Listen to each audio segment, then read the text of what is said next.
have a dream that my 4 little children will one day live in a nation where they will not be judged by the color of their skin, but by the content of their character. I have a dream today.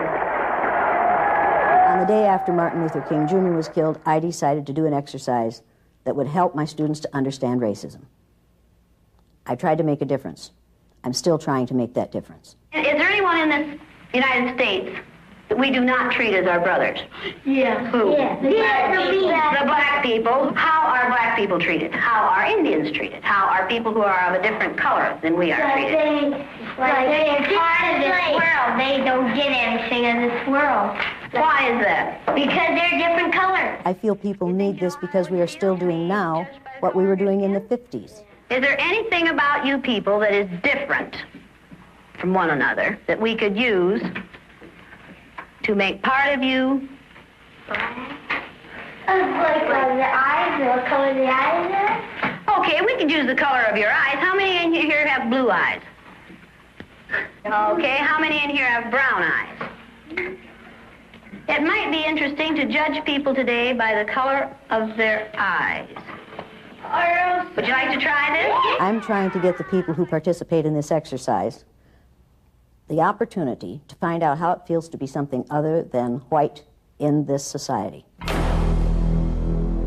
All right, people, I'm Jane Elliott. I'm your resident bitch for the day, and make no mistake about that. That's exactly what this is about. I do this in a mean, nasty way because racism, sexism, ageism, homophobia, ethnocentrism are mean and nasty. Today, I am here because I have been asked to do an exercise in discrimination based on eye color. Now, the purpose of this exercise is to give these nice, blue-eyed white kids the opportunity to spend about an hour and a half to 2 hours on the receiving end of the treatment which we mete out to people of color on a daily basis in this country. They're in a blue-eyed holding room right now. They are not eating, they are not drinking. There are 3 chairs in there for 12 people. We're going to bring these people in here. You're going to treat them as though they're inferior, because they are inferior. Everybody understand that? They're not going to learn because they can't learn, and because we're going to set it up so they can't learn. And if they succeed, who has failed? We have. Do you people want to fail? No. If they get power, who loses power? We do. You want to lose power? No. We're going to accuse them of not being as smart as we are. We're going to accuse them of not being as clean as we are. We're going to lower our expectations for them. We're going to force them to live down to our expectations of them. And when they do, we're going to blame their inability to perform on the color of their eyes. Now, in order to get them into their adult ego state, we're going to try to teach them the listening skills. Now, what do we call men that we want to keep in their childlike state? Boy. We're going to call these males boy. You're not going to use their given name. You're going to call them boy. Or you're going to call them bluey. Or you're going to call them fool. Now, people, what do we call women besides chicks? Honey, baby, gal, doll face, doll, dumpling. We are going to give them no respect. How many of you have friends in that group? Let me put it this way. How many of you used to have friends in that group? Because some of these people are going to leave here very angry. White people's #1 freedom in the United States of America is the freedom to be totally ignorant about those who are other than white. We don't have to learn about those who are other than white. And our #2 freedom is the freedom to deny that we're ignorant. Today, we're going to take away these people's freedom to be ignorant. I want you to understand how the system works. And believe me, this is how the system works. We make laws to support white superiority and to reinforce white superiority, and when you catch on to how it works, then we change the laws. I didn't invent this exercise. I learned this from Adolf Hitler. One of the ways they decided who went into the gas chamber was eye color. This exercise is not without precedent. Go, people. Okay, let's go.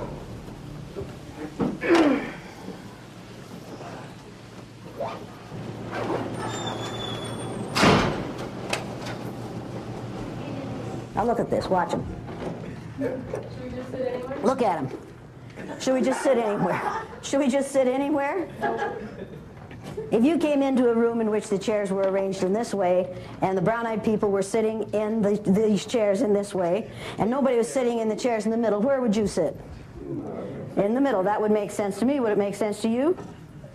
Where are you going? Get in the blue-eyed section. The blue-eyed section is in the middle of the room. Get there.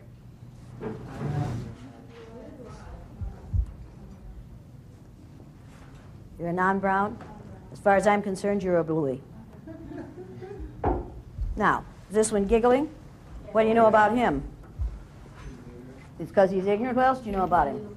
He's in his little child's ego state, isn't he? Get up here and sit down on the floor. You too, get up here and sit down on the floor. I was really tired when I entered the room, but I didn't have any expectations. I was just sitting there and wondering how it could be an emotional experience. On the day these white kids are in this exercise, they see themselves as other people see them for the first time in their lives. What are you going to do? Sit here until you tell me to do something. You see what he's doing? I'm a girl. See what she's doing? It didn't take very long before intimidation set in, and before my buttons were pushed. Now, while I've been talking, some of you have been sitting there reading the signs. I'm not going to put up with that any longer. So you in the back row, stand up and read the first sign on that wall back there. Only brown eyes need apply? Read it so we can hear you. Only brown eyes need apply. Next. Why can't a blue eye be more like a brown? Read it again. Get it right this time. Why can't a blue eye be more like a brown? Read it again. Get it right this time. Pronounce each one of those words correctly as they're written. Why can't a blue eye be more like a brown? Next. I'm not prejudiced. Some of my best friends are blue-eyed. How many of you have ever heard that one before in another form? Oh, yes. Favorite claim of liberals, right? I'm not prejudiced. Some of my best friends are black. Has any person ever said to you, any good liberal person ever said to you, when I see you, I don't see you black? Every day! Every damn day! How many of you have had that experience? When I see you, I don't see you black. And what do you say to them when they say that? But I am. But I am. And then what do they say? They say, but I don't see color. I don't see color. How many of you think they do see color? Well, people, if they didn't see color, they wouldn't say, when I see you, I don't see you black, because they wouldn't see black, would they? You can't say, I don't see color, because then you'd be seeing it in black and white. And that would be a really weird world to see. If everything was black and white, we would be some really messed up people. It happens to me on a daily basis in the institution I'm at, and there's really no way around it, because whether people do it intentionally or not. Do you know the physical aspects of the listening skills? Afraid not. You're afraid not? What about you? Definitely not. Definitely not. What about you? A bit. A bit? Yes. A bit? Yes. Well, tell me what the bit is that you know. The bit that I know is that you stand up straight, you look at the person who's speaking, and you pay attention to what they're saying. What if you're sitting down? I am sitting down. Yes. Then you can't listen, right? You can listen by sitting down. Oh, you just said you stand up straight? I said you sit up straight. Did she say you sit up straight, or did she say you stand up straight? Is this a universal problem with blue-eyed people? You have a paper and pencil with you? No. Do you? Over in my bag, maybe. Over in your bag? Yes. Why is it in your bag? Because that's where I keep it.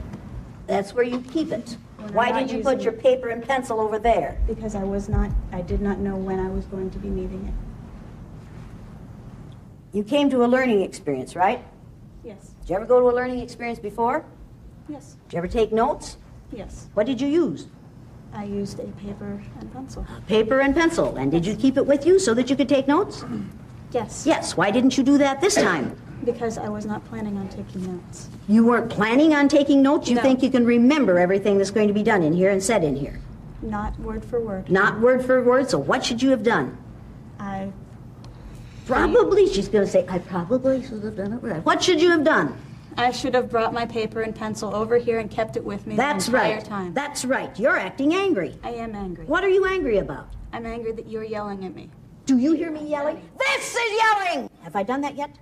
Okay, you're using a stern voice and Are it's making me angry. Are you defining me? No, I am not defining Is she you. defining me? Does she say I'm yelling when I'm not? Perception is everything. Do you feel like I'm yelling at you? Yes. Yes, why? Because you're using a stern voice. A stern... Honey, it isn't my fault you're stupid. Would you like me to go get my paper and pencil? I wouldn't like you in any way, shape, or form. Okay, then that's fine. Let's get that understood here. Okay. This isn't a matter of whether I like you or not.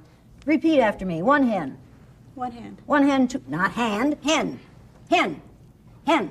Lays eggs. One hen. One hen. One hen, two ducks. One hen, two ducks. One hen, two ducks, three squawking geese. One hen, two ducks, three squawking geese. One hen, two ducks, three squawking geese, four limerick oysters. One hen, two ducks, three squawking geese, four Hemerick oysters. Hemerick oysters? I'm sorry. Limerick oysters. Limerick oysters. One hen, two ducks, three squawking geese, four limerick oysters, five corpulent porpoises. You can remember everything, honey. No, this isn't hard for you. Go for it. One hen, two ducks, three squawking geese, four Limerick oysters, five, I forget the other one. Do you wish you had a paper and pencil? No. Do you think you're going to need one if I keep testing you on that? Yes. Then are you going to wish you had a paper and pencil? Yes. Yes. So in the future, what are you going to do when you go to a learning situation? Bring a paper and pencil. And keep it with Me. you. Did you learn anything? Yes. Do you appreciate what you just learned? Yes. Did you like the way it was taught? No. No. Any of the rest of you ever taught in that fashion? Yeah. Yes. And did you have to express appreciation for it? Yeah. Could you learn something from her example? What are you crying about? Sorry. What are you crying about? My feelings were hurt. How were your feelings hurt? Just weird. Should I feel sorry for her? I don't expect you to. Should I feel sorry for her? Some of you are thinking, oh, this is too harsh for this young woman. James Byrd, black man in Texas, dragged to death behind a pickup truck by three white males. Matthew Shepard,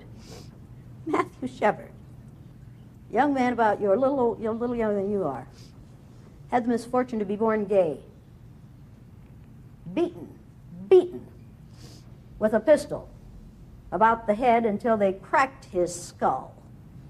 And then they hung him on a deer fence and left him there overnight. And somebody coming along on a bicycle the next day saw a bunch of clothing hanging on this deer fence, and they went over and started to take the clothing off the deer fence and found a body in the clothing.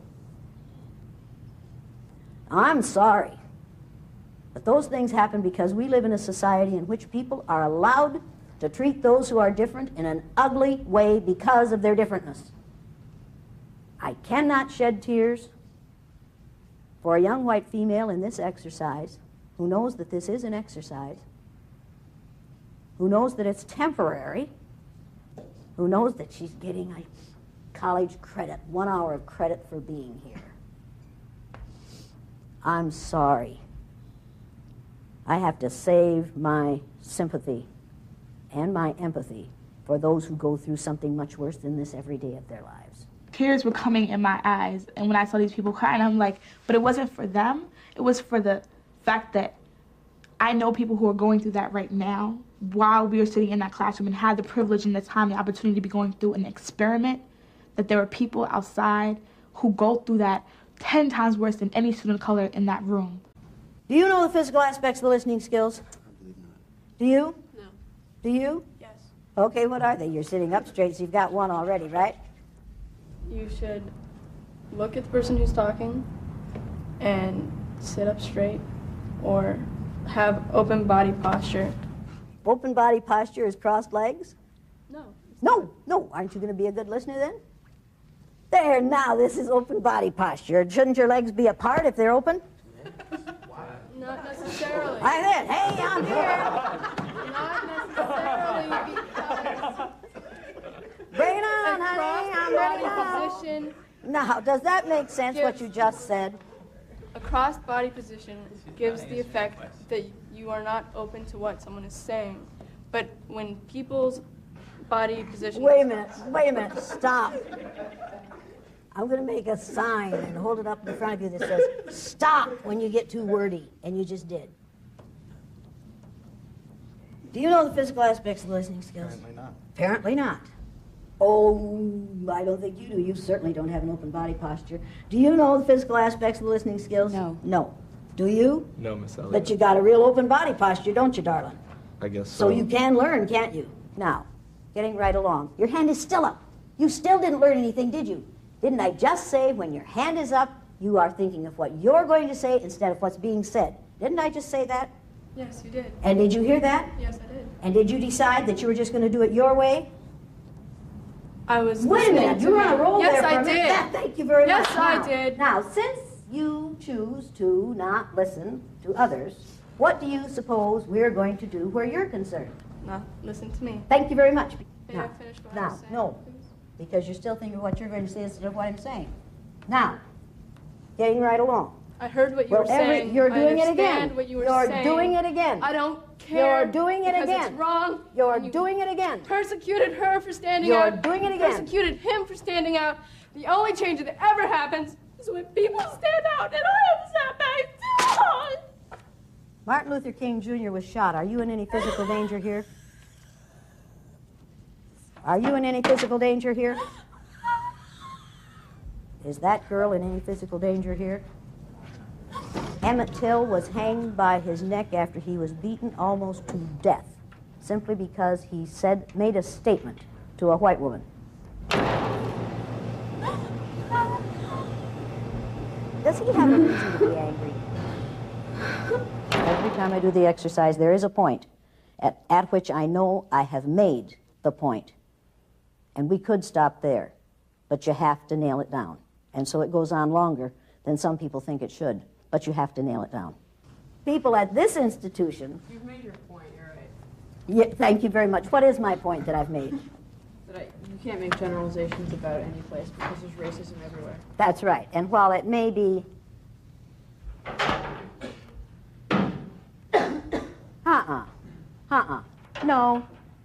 No. You don't come back in here until you've apologized to every person in this room, because you just exercised a freedom that none of these people of color have. When these people of color get tired of racism, they can't just walk out, because there's no place in this country where they aren't going to be exposed to racism. They can't even stay in their own homes and not be exposed to racism if they turn on the television.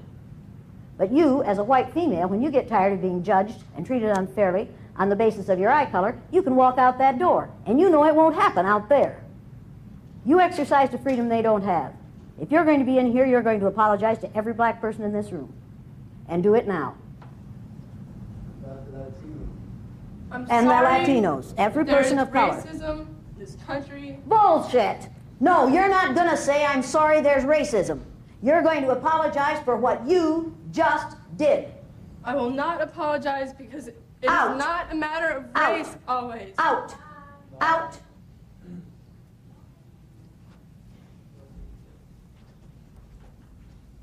Now, is she choosing to leave? Yes. She could apologize and stay. I won't play the wrong game anymore. It ain't gonna hurt her. It's not gonna hurt her to apologize. Yeah, let's talk about that. What's going on in this room alone? Once she leaves it, that's it. It's over with. Okay. That ain't gonna hurt her. Is it gonna hurt her? She, according to her action, it's killing her. Yes. It's killing her. But these people, they felt like it was somewhat traumatic. And I'm thinking, how is this so traumatic when they weren't cursed? Nobody was throwing anything at them. They weren't hit. They were just getting upset over minor stuff that happens to us every day, but they don't realize it. One of our students left because she had the right to make the choice whether to stay or go. Students of color do not have the right to make the choice.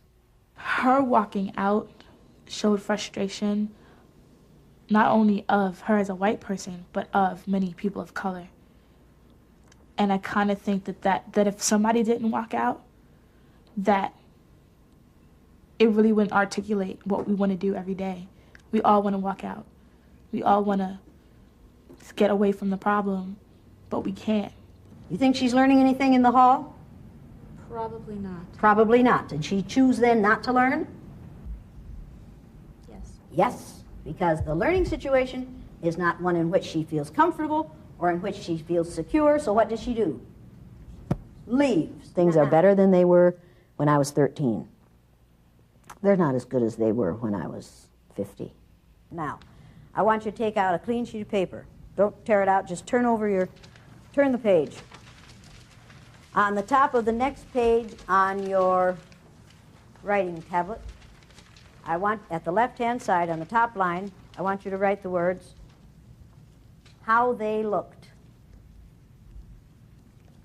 Then I want you to write 3 adjectives describing how the people in the other group looked to you during this exercise. Everybody put your eye color, brown or non-brown, at the top of that paper. People in the middle, put non-brown. People on the outside, put brown. All right, now, leave 3 lines under your last adjective. Leave 3 lines and put the words, how I felt, on the next line. How I felt. Read yours. Foolish, apprehensive, sad. Foolish, apprehensive, sad. How many of you were sad? Anybody sad? What were you sad about? That you would teach this in the manner that you chose. That I would teach this in the manner that I chose. Kind of like fighting fire with fire. Yeah, but that works. When people go through this exercise, I see this happen every time. It's very similar to going through the 5 stages of grief. First, they deny that what I'm saying about them is true. Then they get angry. You've seen that happen? Then they go into the bargaining stage. Then they get depressed. Then they accept it and go along with it. What have you learned, honestly? I've learned a lot of things. I've learned that you can compare the stages of loss to the loss of power. And does that sound logical to you? Yeah, it does. Yeah, is that what happened in here this morning? Yeah, I'd say so. Is that sick? Yeah. Yeah, that's sick. Yeah, that's sick. And if it's sick in this room with this many students, well, there's this out of here on a daily basis. I feel that you're making an assumption that the biggest hurt is through black and white issues, and that might be true. However, I feel that there are those who have gone through a lot of pain and prejudice by not being black. It has nothing to do with a race issue, but has to do with every other issue. And so it seems like you're assuming that he has hurt more than I have simply because his issue is more prominent than mine. And do I know what your issue is? No, definitely. Do I know what his issue is? You're making the assumption that yes, but you don't know his day-to-day. Carrie doesn't want to hear. Carrie wants, I think, that Carrie is determined to see this from her own agenda, and no matter how often you tell her, you have choice. People of color have no choice, Carrie. She can change her clothes, she can change her hair, she can change her ornamentation. People of color can't change their color. I think I have experienced enough of my own pain to be able to say that on the inside, how different could we really be? And I felt like when I was in the middle group, all of my previous experiences with judgment and prejudice, etc., were being invalidated. Stand up here. You stand up here. Stand right here. Right there. You stand right here. Now, you folks see any differences here? Do you see any differences here? It's a perfectly logical question, do you? What's the first one you notice? What? Sex. Is sex important to you? Let me put that another way. Is it important to you that you're male? Yes. Yes. Why? I feel strong, powerful. Your gender is important to you. Yes. Do you want to be seen as a male? Yes. Yes. Has anybody ever said to you, when I see you, I don't see you male? No. Has anybody ever said to you, when I see you, I don't see you black? Yes. Yes. How many of you see Rasu as black? Did you know you were black before they said so? Is your color important to you? Very important. And your height is important to you? Yes. And why is your color important to you? It is who I am. It is who you are. Is it important for you that she sees you as you are, not as just like everybody else? Yes. Yes. When you say to a person of color, when I see you, I don't see you black, I just see everybody the same. People, think about that. You don't have the right to say to a person, I do not see you as you are. I want to see you as I would be more comfortable seeing you. I wanted to make it clear to the class that the first thing we do see is black and white. Maybe it's a good thing, maybe it's a bad, but it's something that we have to come to and say and agree and just be open with it like, yes, he's black, I see it. Rasul came away with the knowledge of how the power system works. And that's extremely important. And I think with the knowledge that it isn't his imagination. We live in different realities, but when you deny what this person is going through or what this person is going through, you're denying their reality. We are as different on the inside as we are on the outside, and we have the right to be so. People, don't deny differences. Accept them, appreciate them, recognize them, and cherish them. They are extremely important. I think the exercise does indeed make them more aware, and I think it does indeed make them allow them to have more empathy. I know it does. I think it changes the way they think about themselves and their environment. I think it changes the way they perceive others. I think it changes the way they perceive their own power. The exercise is over. You don't have to worry about your eye color anymore. And some of you still don't have to worry about your skin color. But some of the rest of you do. So I can end this exercise. Or you can say, no, it isn't over for me. I will never forget this, and I will make something better happen because of this exercise. You can choose to do that, or not to. You have that choice.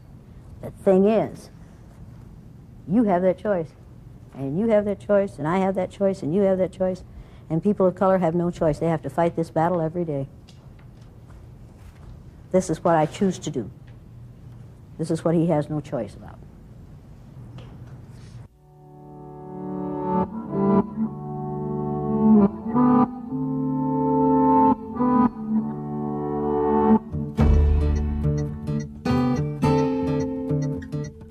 I think they're going to make a difference here. This is the real world. And when they leave here and go into the so-called real world, I think they're going to carry that decision and that commitment with them.